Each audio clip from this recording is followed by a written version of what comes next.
Isa sa mga nakikita kong bad habit kadalasan ng maraming OFWs, dahilan bakit hindi sila makaipon para makapag-invest, maliban pa doon sa lifestyle inflation, guilt tripping ng pamilya, bisyo. Ito yung tinatawag na job hopping. Job hopping, ito ba yung palagi ka na lang milipat ng employer o lumilipat ng bansa, 1 year lang or 2 years lang, lipat ka na naman. Bad habit siya para sa akin kasi palagi kang back to zero.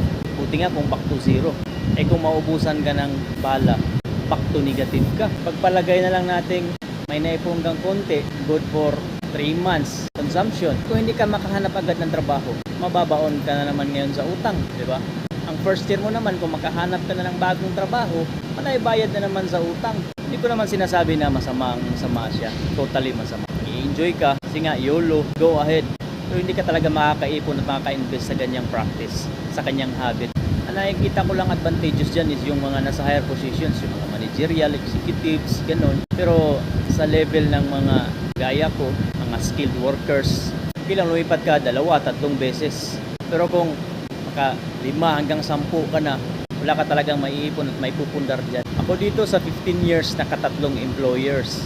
Unang employer ko, bisa kaming contractor. Nag-apply ako direct doon sa nasupplyan namin, which is luckily natanggap naman. Pero yun nga, nakatambay ako sa Pilipinas ng mga 5 months ata yun or 7 months. So, diba? Biruin mo yun. Wala kang pundo nun. Buti na lang natin may mga kaibigan tayong nagpahiram. Yan ang isa nakita kong bad habit.